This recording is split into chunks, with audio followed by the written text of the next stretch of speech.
العيال بعد ما كلوا الرنجة والفسيخ قال عايزين يطلبوا ملفيه وجاتوه سواريه. قلت لهم بس يا بت انت وهي نص ساعة واعمل لكم المكرمشة. قالوا لي يا ماما قصدك المكشكشة؟ قلت لهم يا ولاد المكشكشة دي راحت عليها خلاص، انا النهاردة عاملة لكم المكرمشة. دي بقى الترند بتاع الجديد، حاجة كده غرقانة بالحليب وكلها شوكولاتة، والحكاية شوية جلاش مكسرين في الفريزر. قبل ما نبتدي شجعيني بأجمل لايك وشاركي الفيديو مع أصحابك. يلا نسمي بالله، نصلي على رسول الله. ومعايا كيلو من الحليب، حطيت عليه كده معلقة من القشطة عشان عايزة الكريمة بتاعتي تبقى غنية. كمان هستخدم هنا كريمة حشو جاهزة. أنا الصراحة ما جبته كنت فاكراه إن هو بودنج، طلع ويبنج، يعني كريمة حشو اللي هو الفروستنج اللي بنزين بيه، بس مش مهم خالص، هو هيديني نفس طعم بودنج الشوكولاتة. هزود بس عليه نشا عشان يتقل معايا، لأن ده إيه ويبنج يعني كريمة خفق. وأنت بقى يا ست الكل قدامك الحشوات كتيرة، تقدري تحشي بأي نوع كريمة أنت عايزاه. زودت كمان كده معلقتين من الكاكاو الخام، كمان حطيت كوباية من السكر ومعلقتين النشا. تقدري بقى تعملي كاكاو خام بحليب بس مع قطعة شوكولاتة، ومش ضروري خالص كيس كريمة الحشو. تقدري تجيبي كيس بودنج كريم مثلا شوكولاتة او حتى فانيليا، والنكهات اللي انت عايزاها. يعني كريمة الحشو دي اختيارية. هنا بقى رفعتها على النار وتقلت معايا كده، ما تخليش القوام بتاعها تقيل قوي عشان لسه هتدخل الفرن. وهغطيها بس كده لغاية اما اطلع الجلاش وجهز الصينيه اللي هعملها. سيحت بقى كده حوالي نص كوبايه من السمنه، وهبتدي ادهن الصينيه اللي هحط فيها الجلاش كويس جدا جدا. هخليها كده غرقانه بالسمنه. يلا بقى كده الكريمه بعد ما هديت شويه عشان اعرف اتعامل معاها، والتغطيه دي بتساعد انها ما تعملش قشره كده وتبقى مجلده. طلعنا بقى كده ايه شويه الجلاش المكسرين اللي عندنا من رمضان، جلاش طازه مكسر اللي عندك استخدميه. وتقدري بقى تعملي ورقتين ورقتين او ورقه ورقه، يعني انا عملت كده وكده. وهجيب بقى كريمه الحشو اللي بالشوكولاته وهبتدي اوزعها بالشكل ده على كل ورقه الجلاش، عشان كل الجلاش يبقى متغلف بالشوكولاته. نسيت اقولك ان انا وانا بسوي الكريمه على النار حطيت عليها مكعب كبير من الزبده، وده اداها طعم حلو قوي، والكريمه اصلا كانت بطعم البندق، فكان الصراحه الجلاش خطير بمعنى الكلمه. بصي بقى انا بعمل ايه، انا بكرمش الجلاش، ومن هنا بقى انا سميتها المكرمشه. يعني هو تورتين احسن مننا في حاجه ابدا؟ ده احنا نخترع احلى الصواني من البيت. جبت بقى كده طبقتين من الجلاش، ورقتين، وفردتهم في قعر الصينيه قبل ما ابتدي ارص على طول ايه المكرمشه فوقها على طول. بصي اتعاملي بالراحه كده لان الكريمه تقيله، وكرمشيها بمعنى الكلمه. عايزه اقول لك بقى ان الكريمه دي مسكره، فالجلاش بتاعنا ده مش هنحتاج نسقيه شربات. يعني انا حاطه كوبايه كبيره من السكر في الكريمه، فالكريمه مسكره، بودنج مسكر جدا. وزي ما قلت لك ما تحطيش كميه كبيره من النشا، لان اصلا الجلاش هو والكريمه هيبقوا حاجه واحده بعد التسويه، فما تخليش النشا كتير، خلي الكريمه بالمنظر ده تبقى ناعمه. وزي ما شفتي كده انا قبل ما احط كور المكرمشه دهنت برضو طبقتين الجلاش شويه من السمنه عشان تبقى مورقه على قد ما نقدر. يلا بقى كده على طول، ولا تورقي ولا تتعبي نفسك، شوفي كرمشي وحطي ولا يهمك. وتقدري على فكرة تعمليها بالحوادق، تقدري تعملي مثلا بالجبن بالطريقة دي، وعملناها مع بعض قبل كده. الناس اللي متابعيني احنا عملنا الجلاش كمان الحلو بالطريقة دي من سنتين فاتوا على اليوتيوب، وعجب ناس كتير، وكانت اسمها كيكة الجلاش العجيبة. خطيرة يا جماعة. بصي هنا شوية الجلاش المكسرين مش هنرميهم، حطيتهم فوق بودنج الشوكولاتة ونوزع بالشكل ده وتكرمشي. والحشوات طبعا كتيره جدا جدا قدامك، تقدري تعمليها قشطه كدابه زي اللي بنعملها، بس حطي بقى عليها كده مكعب شوكولاته بيضه هتخلي لك المهلبيه تحفه.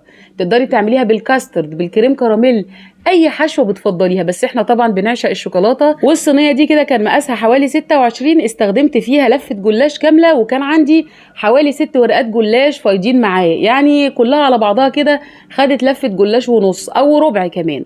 تعالي بقى كده بعد ما جهزنا صينيه الجلاش نشوف هنسقيها ازاي. معايا كوبايه كبيره من الحليب، حطيت قدامها نص كوبايه من السمنه السايحه، لازم سمنه كده عشان تدي طعم حلو وصينيه الجلاش تبقى مورقه. كمان هحط بيضه كامله، شويه بقى من الفانيليا السائله بتدي طعم حلو طبعا، وهحط معلقه صغيره من الكيك شيف او البيكنج باودر. وقلبي بقى خليط التوريق ده كويس، وابتدي صبيه على الجلاش كده. على فكره اتقلبت كيكه، والجلاش هيبقى متماسك مع بعض، وهتاكلي احلى جلاش حلو في 10 دقايق بس. خطيره يا جماعه. بصي برضو السائل مش كتير، هو تحت سطح ايه الجلاش، تحت مستوى الجلاش، ما حطيناش كميه كبيره، هي كوبايه بس من الحليب عشان انا عايزاه يبقى مقرمش من فوق الوش، عايزاه كده عشان يتشرب كل التشريبه دي. ويلا بقى ندخلها الفرن على درجه حراره 180 تستوي، ونعمل مع بعض الصوص اللي هنسقي بيه الجلاش. معايا كده حوالي نص كوبايه من الحليب البودر، قصادها نص كوبايه من السكر البودر، عليهم ربع كوبايه من الميه المغليه. احنا بنعمل حليب مكثف محلى منزلي في 5 دقايق. يبقى نص كوبايه لبن بودر، نص كوبايه سكر بودر، ربع كوبايه من الحليب المغلي، وابتديت اضربهم كويس بالهاند بلندر عشان يديني صوص الحليب المكثف. بصي بقى منظرها، نص ساعة وكانت بالمنظر الجميل ده. الجلاش ابتدى يورق ويحمر من فوق، والريحة يا جماعة خطيرة، خاصة انا مستخدمة كريمة حشو شوكولاتة بالبندق، فكان طعمها تحفة. بصي بقى صينية الجلاش الحلو دي ما تتاكلش غير سخنة، وهي سخنة كده بتبقى مقرمشة من فوق الوش، من جوه كريمة الشوكولاتة بتبقى سايحة، ما بتبقاش لسه اتمسكت، فبتبقى خطيرة وهي سخنة. انا بس كده هسلك الحروف عشان ما تبقاش لازقة في الصينية، وهي اصلا مش لازقة خالص، يعني احنا حاطين سمنة من تحت كويس فمش هتبقى لازقة. سبتها تهدى بس كده شوية اول ما خرجت من الفرن، وبعد كده حطيت صوص الحليب المكثف المحلى. تقدري بقى تحطي صوص شوكولاته، اي صوص في الدنيا، جناش، تقدري تحطي حتى الحليب المركز الجاهز، بس طبعا في البيت بيكون اوفر واحلى بكتير.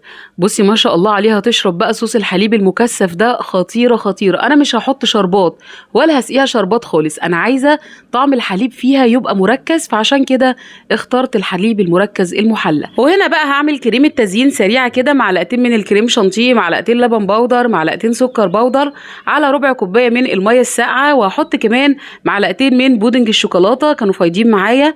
حطيت عليهم معلقه كبيره من الكاكاو الخام، وهبتدي اضرب كل الكلام ده بالمضرب كده عشان نعمل تزيين بسيط فوق الوش. الله، بصوا بقى الجمال بعد ما بردت وشربت من صوص الحليب المكثف، تحفه يا جماعه كده، وغرقانه بصوص الشوكولاته.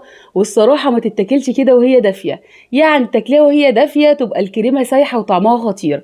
هي طبعا بتمسك مع بعض لان الجلاش بيمسك لما تبرد، بس ما شاء الله عليها خطيره وهي كده جميله في كل حالاتها. كان عندي كده كيس صوص شوكولاته صغير حطيته فوق الوش عشان بقى تبقى غرقانه كده بالشوكولاته واكسترا شوكولاته. ما شاء الله عليها تحفه كده. حبيت اكسر اللون برضو بشويه من السكر البودر فوق الوش، وهي على فكره سكرها معتدل جدا جدا. احنا كده مش خليناها مسكره قوي ولا هي دلع قوي، الكريمه من جوه مسكره. حطينا صوص الحليب المكثف برضو فيه نص كوبايه سكر، وبراحتك عايزه تسقيها شربات، عايزه تسقيها اي صوص زي ما قلت لك انت حباه، بس الشربات هتبقى مسكره قوي، فعشان كده اخترت صوص الحليب المكثف. لو انت مثلا هتعمليها بحشوه المهلبيه العاديه اللي هي القشطه الكدابه، تقدري تسقيها شربات. وما شاء الله عليها، شايفين اللبن اصلا من جواها صوص الحليب المكثف مديها طعم يا جماعه تحفه. حطيت لنفسي كده شويه صوص زياده، ما انا لازم ادلع نفسي، امال ايه. خطيرة يا جماعة، خطيرة وطرية ودايبة، وطعم كريمة البندق حلو قوي فيها. جربوها بإذن الله هتعجبكم والله، بدون وقت، بدون أي مجهود، بتكاليف بسيطة كلها من البيت، بإذن الله هتعمليها. اوعي تشتري أي حاجة غالية من بره، أزعل قوي. حبايب قلبي بحبكم في الله، عيد مبارك، عيد سعيد عليكم، كل سنة وانتم طيبين وبخير. يلا اكتبي لي تعليق حلو منك، هتعملي المكرمشة ولا لأ؟ بحبكم في الله. ما تنسيش بقى الاشتراك في قناة اليوتيوب، واعملي متابعة لصفحة الفيسبوك. بحبكم في الله، تعليقاتكم الإيجابية بتشجعني كتير. كان معاكي شيماء محمد، والسلام عليكم ورحمة الله وبركاته.